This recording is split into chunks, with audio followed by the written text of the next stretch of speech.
Ya estoy grabando. Buenos Sí, días, licenciado. Estamos con el licenciado Humbertus Pérez Espinosa. Él es activista y defensor de los derechos humanos. Como ustedes saben, él ha estado promoviendo una ley de amnistía que sirva como otras, al igual que otros activistas y otras organizaciones, pero él ha sido el más incisivo en este aspecto. Ayer en la tarde se dio a conocer que ya había sido aprobada una ley de amnistía para el Estado de México y que ya se iba a aprobar hoy se espera que pase a tribuna. Licenciado, ahorita nos platicará. Usted, comentando con usted anoche, pues comentábamos este tema de que la ley de amnistía del Estado de México, como tenemos conocimiento hasta ahorita, porque no conocemos el dictamen, no consideró este problema tan grave de la fabricación de los falsos culpables en delitos graves. Usted está por encabezar hoy una movilización y anoche me comentaba que fue un poco desasiado el proceso legislativo. Si me quiere comentar, por favor.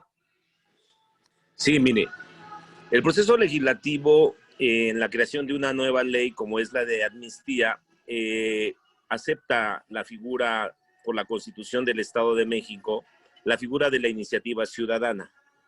De acuerdo a la reforma del artículo 71 que tuvo la Carta Magna, de que los ciudadanos también puedan ser sujetos de presentar iniciativas. Esa reforma se concretó en el Estado de México y a partir de esa figura yo presento la iniciativa ciudadana a partir de una visión de las personas que son vulnerables, que están en estado de prisión, privadas de su libertad por delitos que no cometieron. Por lo tanto, yo tendría que haber sido parte del proceso legislativo hasta la etapa de las discusiones en la elaboración del dictamen con derecho a voz, pero no a voto. ¿Por qué? Porque la parte que también se participó fue en un parlamento abierto donde estuvo el doctor Sodi Cuellar como titular del Poder Judicial, Ricardo Espeleta como parte del Ejecutivo en la Secretaría de Justicia y Derechos Humanos, la Fiscalía a través de Fernando Ulises Cárdenas y otras organizaciones como Seferino Ladrillero, Haz Valer Mi Libertad, Presunción de Inocencia, y yo en mi calidad de expreso político, exprisionero de conciencia y que viví la situación de la cárcel, del fracaso del sistema penal acusatorio desde su etapa inicial hasta la etapa de ejecución de penas, que es el cumplimiento de condenas. Fue como se elabora la ley de amnistía con un apoyo de más de 5,665 firmas de todos los penales del Estado de México. Entonces, nosotros fuimos excluidos del proceso a partir de que se da el Parlamento abierto. Ellos consideran que es suficiente mi participación. Yo les digo que no, porque yo sí tuve que haber participado en las Comisiones Unidas a petición de que la Constitución me permite. ¿Cuál es el argumento? Que la ley orgánica no ha legislado hasta dónde es la participación de una iniciativa ciudadana, ni tampoco el reglamento, la ley orgánica del Congreso, pero tampoco su reglamento dice hasta dónde son las limitaciones. Sin embargo, lo que no está prohibido está permitido y la ley y la Constitución me permite la libertad de mis ideas ante cualquier procedimiento, dice la Constitución. Puede ser a través de un procedimiento de juicio oral, a través de un procedimiento de una manifestación, aquí a través de un procedimiento legislativo. O sea, tengo a salvo mi derecho de haber opinado en los debates. Sin embargo, nosotros vemos que hay un albazo legislativo porque no quieren incluir los falsos culpables a partir de que mi iniciativa parte de un incumplimiento a la propia Constitución local. Higinio Martínez y Mauricio, el responsable de Mauricio Valdés, el Max, responsable de... ¿Mandé? Max Correa. No, el responsable el secretario técnico para la reforma de la nueva Constitución en el Estado de México. Ah, ok, sí. Entonces, ellos hablan mucho del constitucionalismo local, que hay que reformar el constitucionalismo, pero ya hay varias figuras del constitucionalismo local que son fuertes, como es el hecho del artículo 61, fracción cuarta de la Constitución. Yo parto para sustentar ahí mi iniciativa de ley. Es decir, yo estoy partiendo de la reforma constitucional del 18 de junio del 2008, pero también de las facultades y obligaciones que les impuso la Constitución a los legisladores para poder emitir las leyes de la Unión, los cumplimientos de la Constitución, que es el decreto del 18 de junio del 2008 que se reforma el sistema de justicia penal acusatorio. Las leyes de la Unión, el Código Nacional de Procedimientos Penales, la Ley General del Sistema Nacional de Seguridad Pública, la Ley Nacional de Ejecución Penal, todas esas leyes de la Unión y las leyes que debió de expedir los congresos locales. En este caso, el Congreso Local del Estado de México era su obligación, pero también su cumplimiento. Entonces yo sostengo que no hay una instalación y consolidación del sistema de justicia penal acusatorio a partir del incumplimiento del artículo 21, 18 y 21 de la Carta Magna, en el sentido de que había una vigencia de 8 años para instalar el sistema de justicia penal acusatorio para lograr el cumplimiento del artículo 7 y 8 de los transitorios de este decreto para poder tener operadores de justicia, que las legislaturas tanto locales como federales destinarían recursos para la capacitación, para la selección de ingreso, capacitación, profesionalización y certificación de las instituciones de seguridad pública, ministerios públicos y peritos. Y en el caso del Poder Judicial, la capacitación de la carrera judicial a través del Consejo de la Judicatura para tener jueces modernos, capaces y actualizados en el nuevo sistema de justicia penal acusatorio. Ese dinero provino de un fondo federal llamado el Fondo de Aportaciones a la Seguridad Pública, el FAS, los cuales fueron desviados por más de 6.500 millones de pesos. ¿Por qué?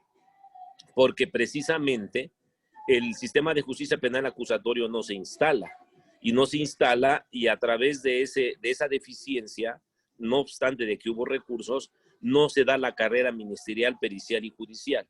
Y tenemos policías sin certificación, ministerios públicos sin certificación y peritos sin certificación que llevaron a la fabricación de más de 13,000 falsos culpables que no cometieron los delitos. Y nosotros los tenemos acreditados porque hemos venido estudiando y haciendo muestras en los principales penales del Estado de México, en donde precisamente obtuvimos las firmas para apoyar esta ley de amnistía.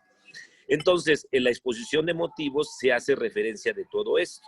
Inclusive, acreditamos en la exposición de motivos el desvío de más de 1.200 millones de pesos que el propio Instituto Mexiquense de Seguridad y Justicia se encargaría de la formación de la carrera ministerial, pericial ministerial, pericial y policial, en el sentido de que el artículo 21 habla de esa figura, de la capacitación y certificación, pero se legisla en una ley secundaria llamada Ley General del Sistema Nacional de Seguridad Pública, que en su artículo 47 dice que los estados, en las entidades, se iban a crear academias e institutos.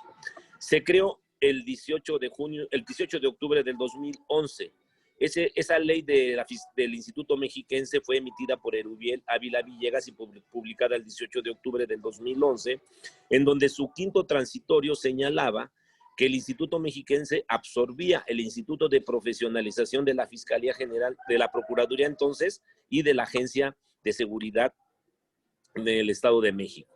Esos dos institutos fueron absorbidos y a partir del 2009 se les comenzaron a dar recursos para poder instalar el sistema de justicia penal acusatorio, y en el 2012 se da la primera partida al 2016 de casi 1.200 millones de pesos para la formación de la carrera ministerial, pericial y judicial, que no fue constituida. Entonces, al no haber certificación, capacitación y todo lo que fue el papel que debió de jugar el Centro de Control de Confianza en el Estado de México, que también tiene más de 1.600 millones de pesos asignados para la certificación de todos los operadores de justicia, no se logró. No se logró porque tenemos triunfos del INFOEM, del Instituto de Acceso a la Información Pública y Datos Personales del Estado de México, en donde los consejeros nos dieron 3 recursos de revisión que ganamos, siendo los sujetos obligados el Centro de Control de Confianza y la ex Procuraduría General de Justicia del Estado de México, que reconocen que no dieron cumplimiento a la carrera ministerial, pericial y policial.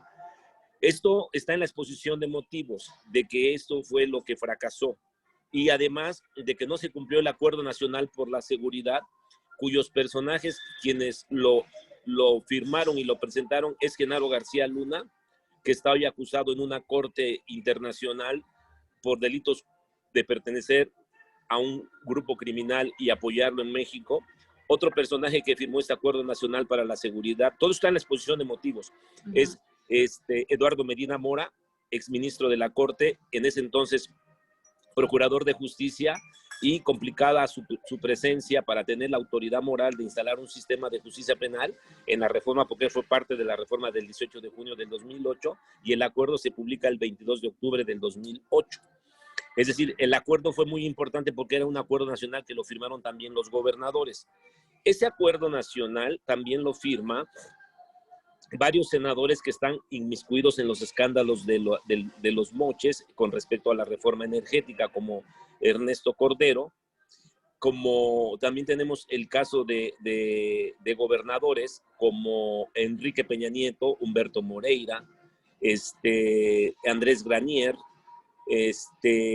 estos gobernadores que fueron cuestionados y son cuestionados por sus vínculos y sus actos de corrupción. El 70% de los gobernadores que firmaron el Acuerdo Nacional para la Seguridad están cuestionados por enriquecimiento ilícito o vínculos con el crimen organizado.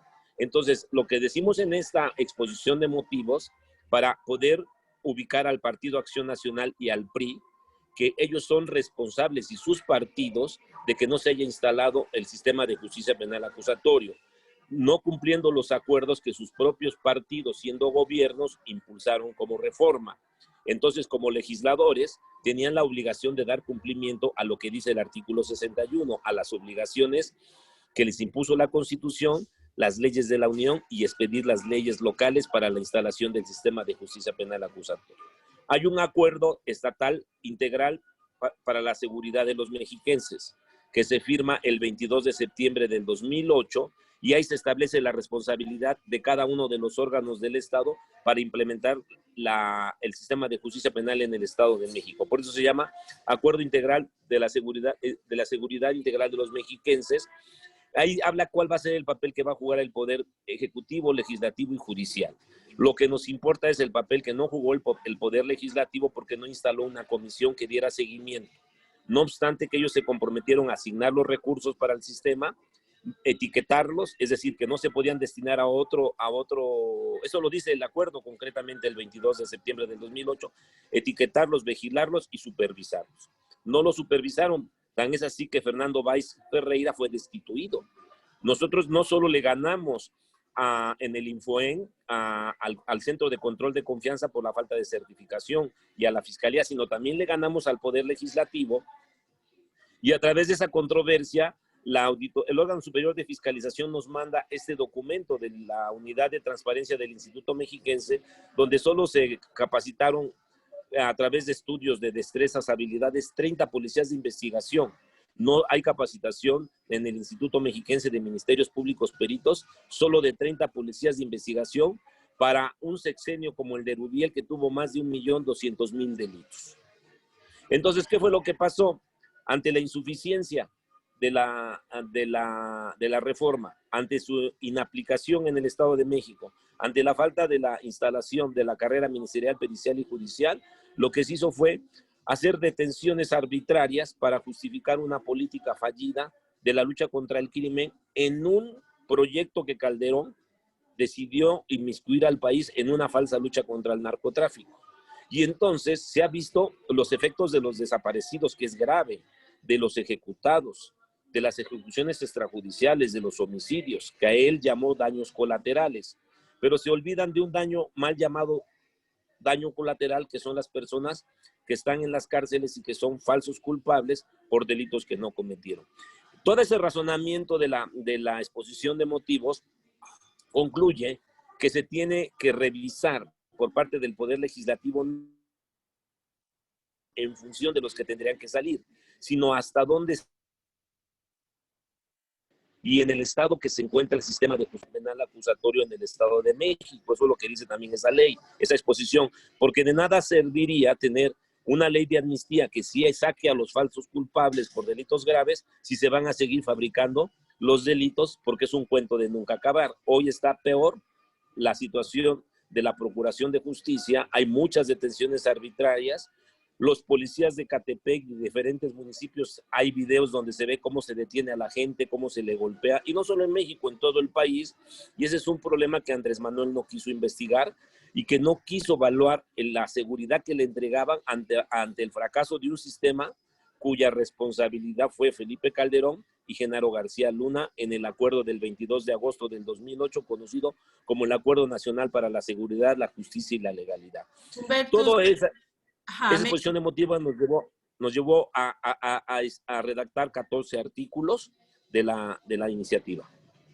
ok, me gustaría preguntarle, entonces, ¿cómo queda la iniciativa? Dado que anoche yo platicaba con uno de los legisladores que participaron, bueno, el principal, con Max Correa, y él decía que no podían ir más allá de lo que marcaba la ley de amnistía federal.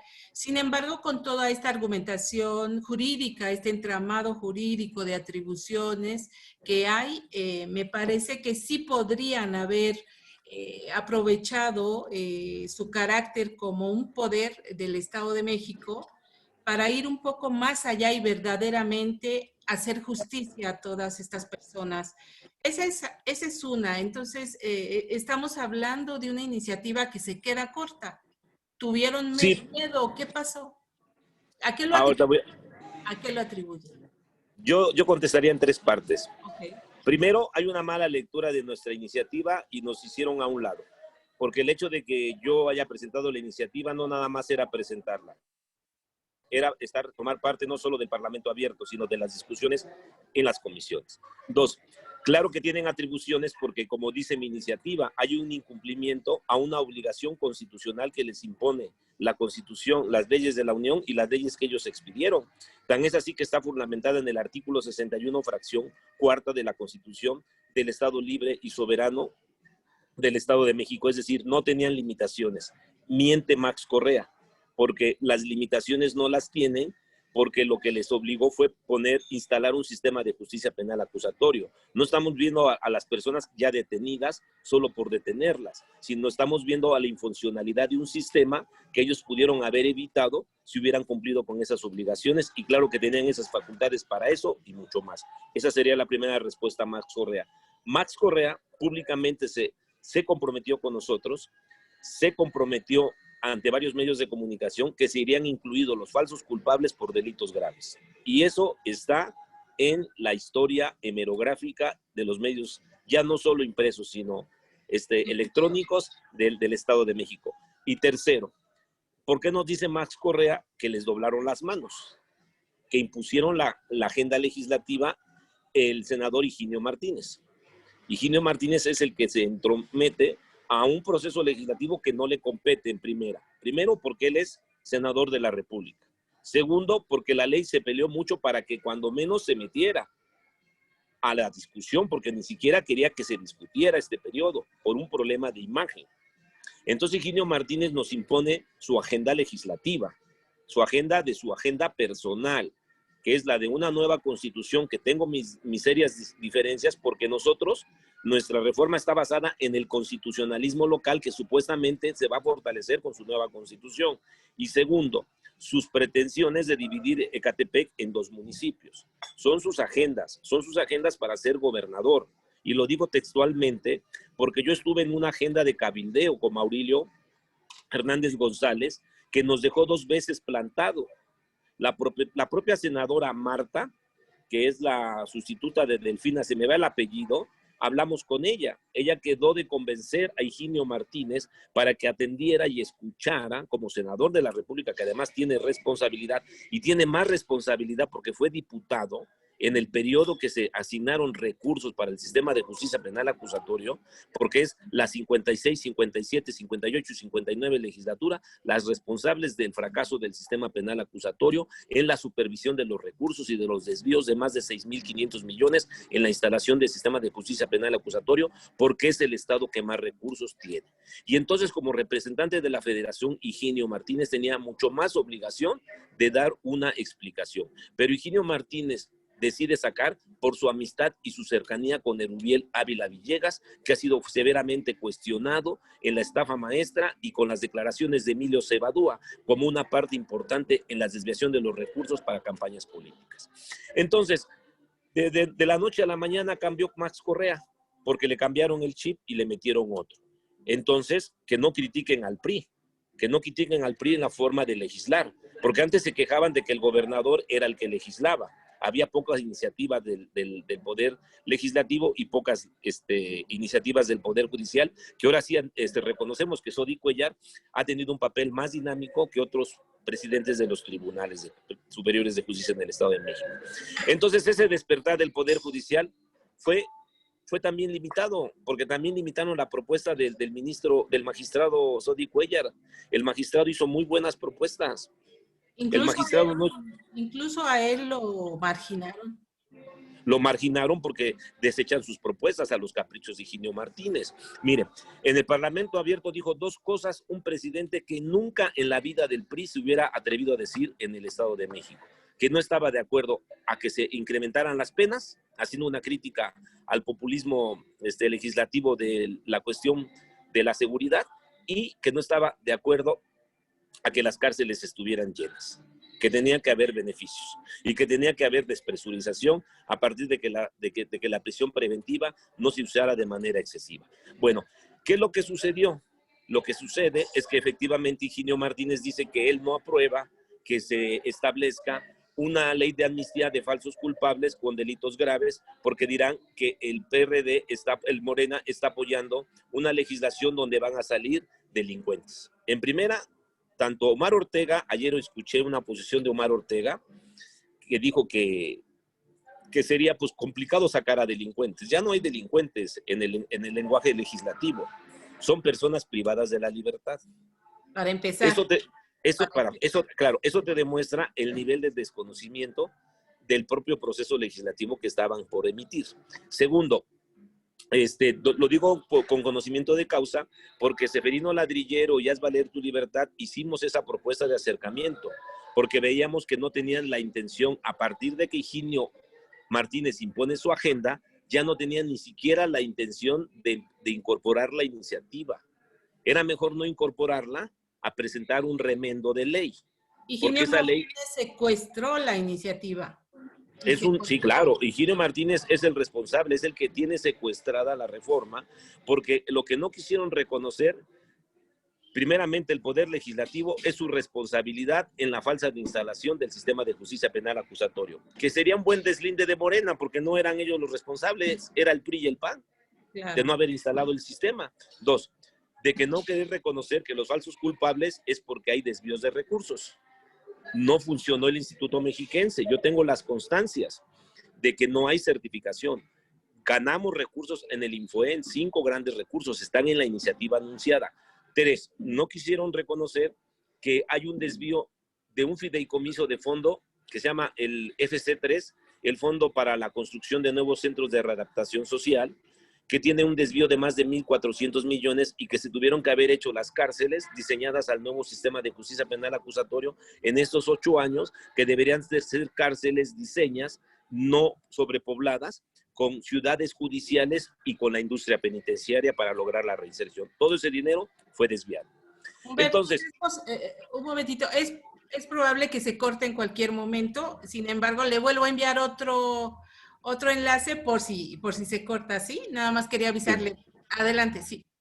Esas son las 3 contestaciones que yo le quisiera hacer a usted, de cómo es que da marcha atrás más Correa, porque quien va a imponer la línea de no aprobar la ley con falsos culpables y delitos de alto impacto es Higinio Martínez. Es más, en una de las propuestas que mandó el propio fiscal general de Justicia del Estado de México, que no importando la forma como me ha perseguido y como me llevaron a prisión, esas son cosas distintas, no podemos meter en medio a los internos. Él mismo le dijo al Poder Legislativo que una reforma o una ley, de amnistía sin delitos graves no sería una ley de amnistía, porque él está reconociendo que hay gente que ha sido llevada contra su voluntad, con toda la fuerza del Estado, a la prisión. Hay en mi boletín de prensa hoy de casi 4 cuartillas, que ahí digo que es la parte central que ellos omitieron y que nosotros fuimos excluidos. a qué cantidad de gente están sentenciando con esta situación? Y por otra parte, el fenómeno de fabricación de falsos culpables sigue, ¿no, Humbertus? Sí, ahorita tenemos un universo de casi 13,000 personas privadas de su libertad por delitos que no cometieron, pero eso hay que estarles incrementando de unos 1,000 a 2,000 cada año. ¿Quién ¿Sí? se Es beneficia con este sistema, Humbertus? el sistema penitenciario y el sistema carcelario que sigue utilizando las cárceles como un gran negocio.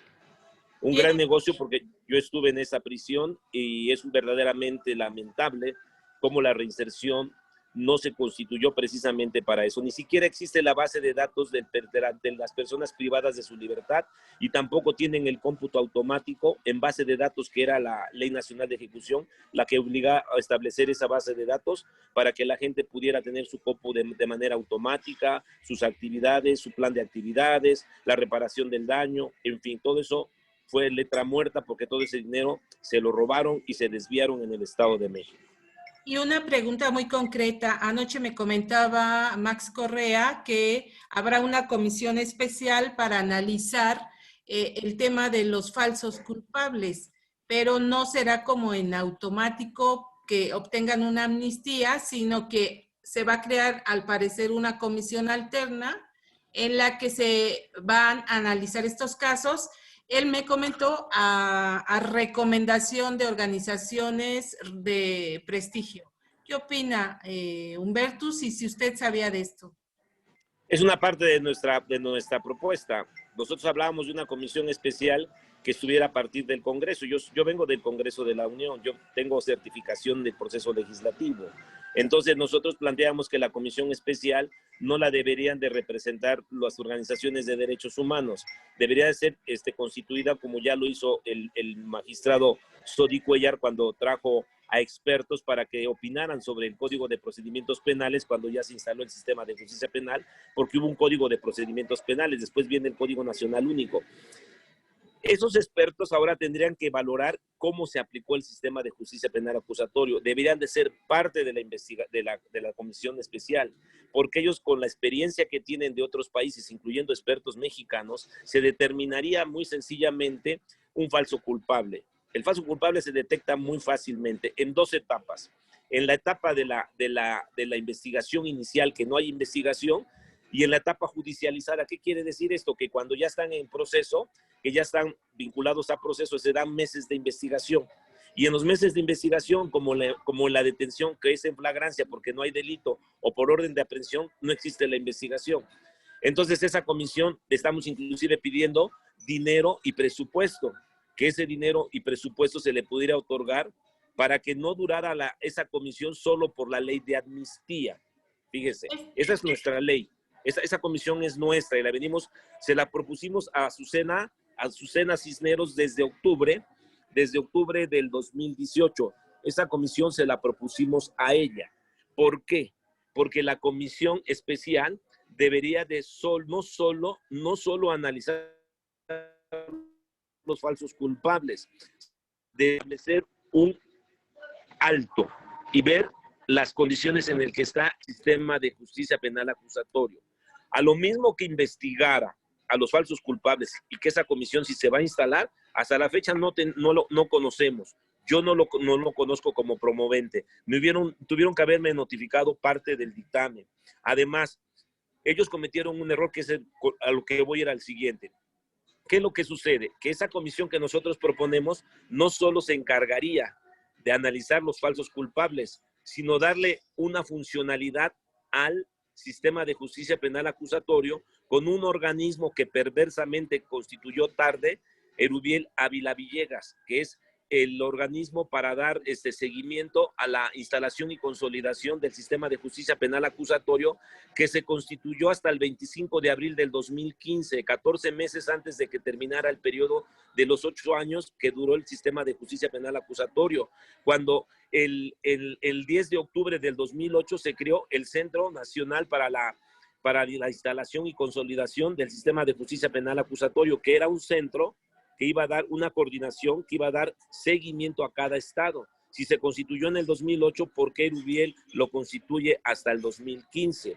Entonces, esa comisión especial junto con este organismo que hay que echarlo a andar, se tendría la posibilidad de ir evaluando a la Fiscalía, al Poder Judicial y a los órganos de ejecución de penas, a los penales, de cómo se está instalando el sistema de justicia penal acusatorio, porque si no, de nada serviría sacar una ley de amnistía, tener una comisión especial que vea falsos culpables, si no está sirviendo y no está funcionando el sistema de justicia penal acusatorio. No sé si me explique. Sí. También mi pregunta sería complementaria a esto, preguntarle si una comisión de este tipo que analice el tema de los falsos culpables caso por caso, no salvaría de algún modo la iniciativa. Sí la salva, pero en ningún momento creo que debe ocultarse si esa comisión se aprobó, porque se tuvo que haber discutido ayer. Le debieron notificar, ¿no? Si es que es su propuesta. Es mi propuesta y la puedo sostener. Usted la puede leer después del artículo 10, usted la va a leer, por eso le mandé mi iniciativa. Por esto, porque lo que nosotros encontramos es que se viola el proceso legislativo, porque el corazón del proceso legislativo es la discusión, y la discusión se va a dar en comisiones por temas. Bien lo dice en una entrevista que hace, a pesar de lo que se diga, César Camacho Quirós es un conocedor del proceso legislativo. De hecho, tenía su empresa y le vendía los servicios al Congreso local. Bueno, pero es otro tema de corrupción, pero bueno, de Metepec, gobernador, y después su empresa, y hace cabildeo y hace las propuestas de ley a varios congresos. Pero mire, más allá de eso, el maestro Carbonell habla de la importancia de la iniciativa ciudadana. ¿Qué es la iniciativa ciudadana? Los alcances de que el ciudadano debe estar en la agenda también de los congresos. Porque por un lado está la agenda. Fíjese lo que dice Carbonell. Miguel Carbonell sí lo conocen, ¿no? Un gran constitucionalista, ¿no? Y del Instituto de Investigaciones Jurídicas de la UNAM. Ha sido mi maestro.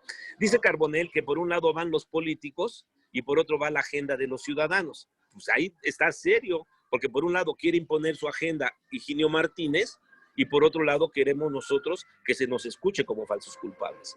Entonces, fue lo que pasó. Fue lo que pasó porque ellos no les costaba en nada haber continuado la discusión, que comenzó ayer a las 10 de la mañana, ni siquiera se hizo un posicionamiento serio de los grupos como lo tienen que hacer cuando se presenta el dictamen. Se presenta el dictamen y vienen por partidos. Y una vez que se discute, por el posicionamiento de cada uno sobre el dictamen en lo general, se vota en lo general.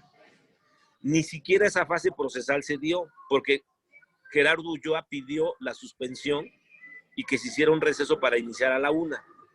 A la 1, cuando regresan, ya comienzan a decir que si votan el proyecto.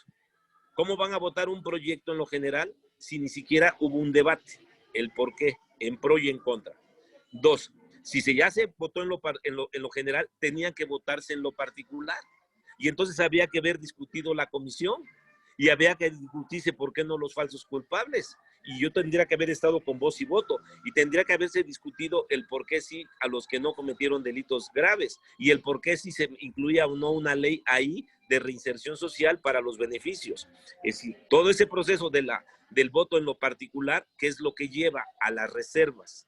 Las reservas es el posicionamiento que va a tener el diputado, principalmente cuando no está a favor.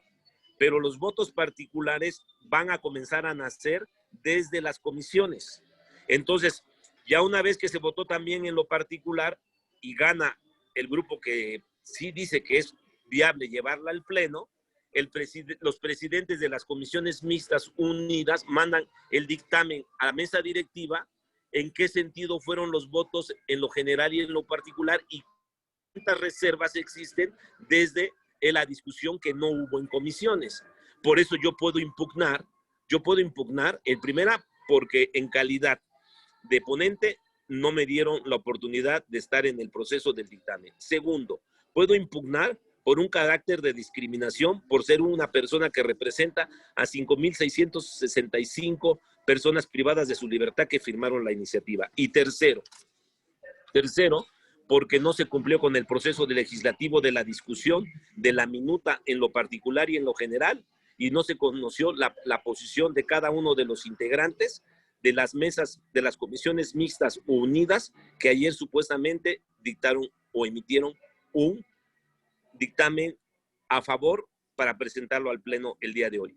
Y sobre todo, lo más importante es que no se le dio lectura, porque no llevaban prisa, no era una ley que tuviera 50 artículos. La máxima iniciativa que tiene más artículos es la mía, precisamente por lo que explico de las comisiones. Y es la más larga porque no le gustó al PAN y al PRI lo que digo, quiénes son los responsables de tener a tanta gente en la cárcel. Si López Obrador habló de cómo destruyeron el país los presidentes para ser juzgado en su iniciativa que presentó al Senado y después la mandó a la Suprema Corte y que dijeron que sí pueden ser investigados los presidentes, ¿por qué yo no tengo que hacer una exposición de motivos explicando que están incumpliendo el artículo 61, fracción cuarta, al no haber dado cumplimiento a las obligaciones que les impuso la Constitución, las leyes de la Unión y las leyes que ellos expidieron? Porque es un incumplimiento inconstitucional el no haber instalado el sistema de justicia penal acusatorio y por lo tanto tendrían que dar por cierto a los falsos culpables. Si lo van a hacer por una comisión, eso lo hubieran dicho en las comisiones ayer y lo hubiéramos conocido todos y no hubieran generado la confusión. Lo están haciendo al final porque saben que nosotros íbamos a presionar. Nosotros, Max Correa, yo le hablé un día antes que me diera 5 minutos, no me contestó. Le volví a hablar al otro día, le digo, ¿me puedes dar 5 minutos? No me contestó. Y me habló ayer en la noche y yo no le contesté, a sabiendas de que yo ya íbamos a manifestarnos el día de hoy. Y nos vamos a manifestar porque no vamos a permitir la intromisión de Higinio Martínez y de ningún grupo político a la vida autónoma de los diputados, porque eso es lo que llevó por muchos años a una parálisis legislativa, al aprobar cuentas públicas corruptas a todos los gobernadores, sin hacer un verdadero análisis de la transparencia de los recursos, y ahí tenemos el resultado de aprobar cuentas públicas de Erubiel y de Peña Nieto, 2 años de Peña Nieto y de Erubiel, haber aprobado la cuenta pública cuando no se estaba instalando el sistema de justicia penal acusatorio porque había desvíos de recursos. Y aprobaron muchas legislaturas la cuenta pública, no tendríamos los escándalos que tiene Erubiel de más de 12,000 millones de pesos de diversos fondos que no ha podido subsanar en la Auditoría Superior de la Federación. Claro, dos preguntas ya para cerrar. Afortunadamente no nos sacó el Zoom. La primera es que el tema del debate. Esta iniciativa debió debatirse, pasar al Pleno y debatirse, y al parecer eso no va a pasar. La otra es, si tiene alternativas jurídicas como representante de esta organización de Haz Valer Tu Libertad, ¿qué van a hacer? Nosotros, si no se da el proceso legislativo, vamos a ir al recurso de amparo. Okay. Vamos a ir al recurso de amparo porque se está violando el procedimiento legislativo y se está discriminando una propuesta de más de 5,665 internos de los penales, al no haber dado cumplimiento a la fase de discusión en la etapa de la creación del dictamen, en lo particular y en lo general. Y segundo, si se hace la comisión, nosotros creemos que deben estar especialistas y que esa comisión todavía lo pueden ahorita modificar en el Pleno, por eso también venimos. Claro. Que si la comisión está, la comisión debe convertirse en una comisión más permanente, no solo para revisar a los falsos culpables, sino cómo hacer funcionar a una entelequia que cada día más es más profunda su crisis. Yo te puedo asegurar que hoy tengo acreditado que el Instituto Mexiquense de Seguridad y Justicia no se conoce mucho como la Universidad Politécnica de Texcoco, por ejemplo, en donde se desviaron recursos de la estafa maestra, sino que el Instituto Mexiquense de Seguridad y Justicia registró a sus alumnos, simuló a dar los cursos y desviaron los recursos, porque no hay constancias de que hayan cursado ministerios públicos, peritos y policías, y lo tengo por transparencia. Este fenómeno lo hizo Genaro García Luna, 6 meses antes de irse. Le dan $19 millones para hacer un curso de 90 minutos por $19 millones. Registró a las personas, pero nunca supimos si tomaron el curso. Así pasa en el Estado de México. Tenemos carpetas por secuestro donde participan 14 servidores públicos entre ministerios públicos, peritos y policías, y ni siquiera cursaron una sola materia en el Instituto Mexiquense de Seguridad y Justicia. No tienen carrera, no pueden estar certificados en el Centro de Control de Confianza y no pueden ser parte de la nómina de las instituciones de seguridad pública. De ese tamaño tenemos la información.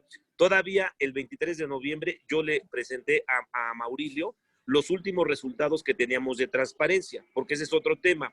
A diferencia de la ley de amnistía de Morena, ellos tenían como órganos autónomos a la Comisión de Derechos Humanos y a la Fiscalía. Y nosotros decíamos, no, también tiene que estar el Infoen. ¿Por qué? Porque gracias al Infoen podemos conocer si la detención fue ilegal o legal. Si el informe policial homologado sirvió para registrar la detención inmediata, si se aplicaron los protocolos en homicidios, ¿sí? Si los delitos que supuestamente se cometieron, todos los instrumentos del delito o las huellas, los vestigios, están en la base de datos criminalísticos. ¿Qué cree que le ganamos nada más a la Fiscalía en 3 recursos?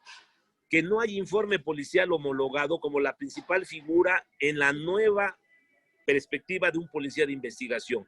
Lo reconoce en una testimonial, en un recurso de revisión, que ellos no elaboraron informe policial homologado desde que en octubre del 2009 entró la reforma del sistema penal acusatorio, que no procesaron informe policial homologado de octubre del 2009 hasta el 18 de junio del 2016.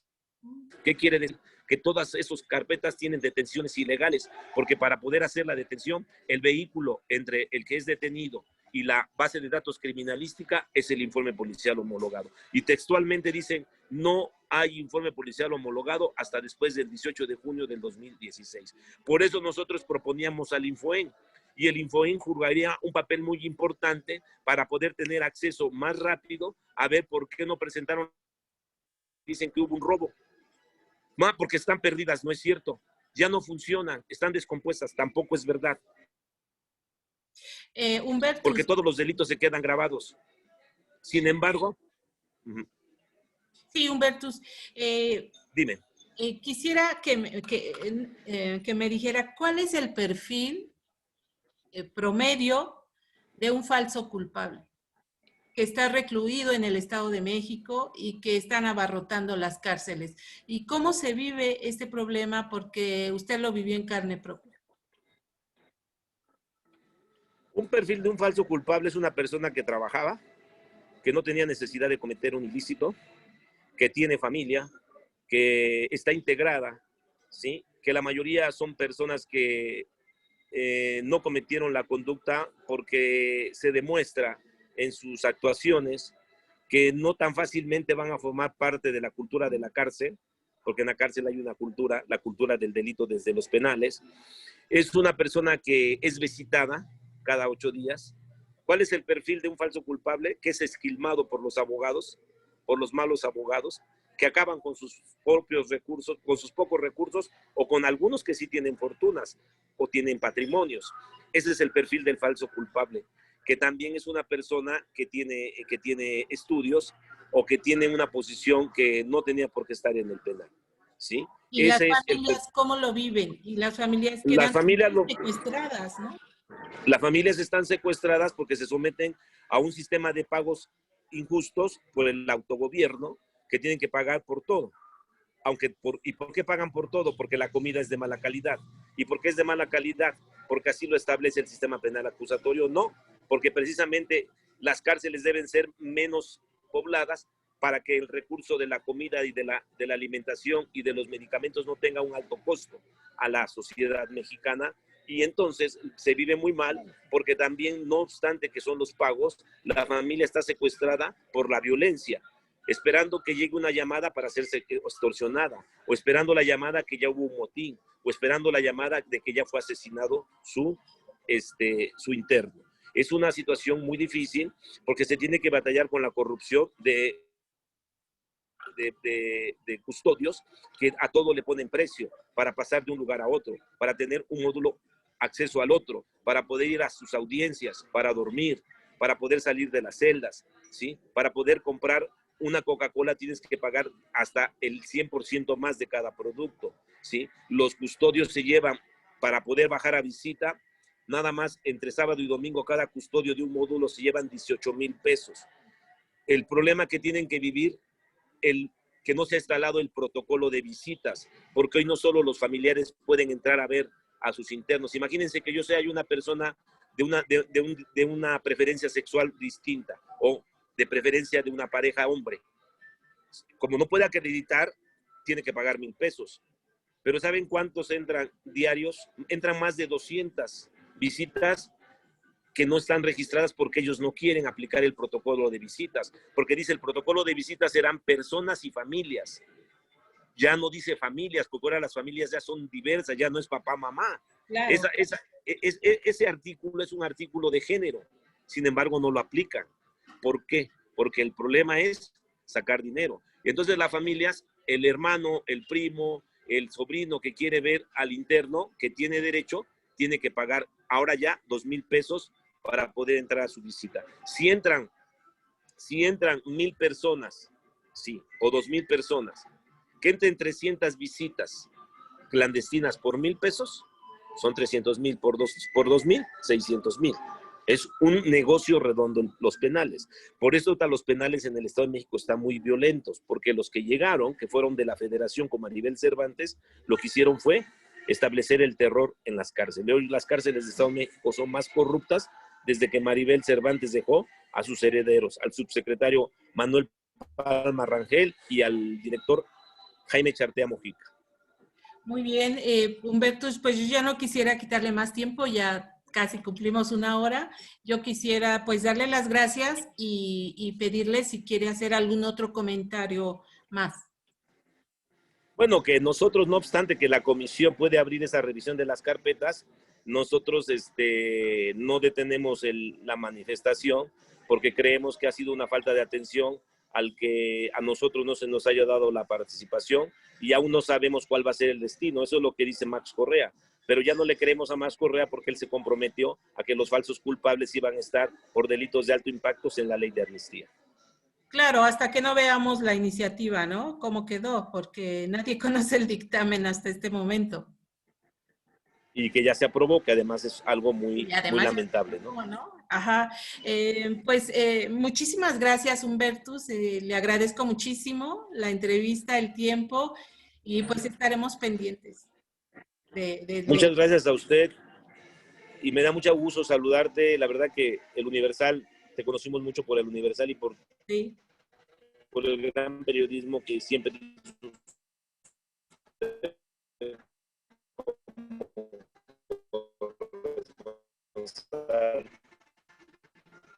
es importante medio en este país.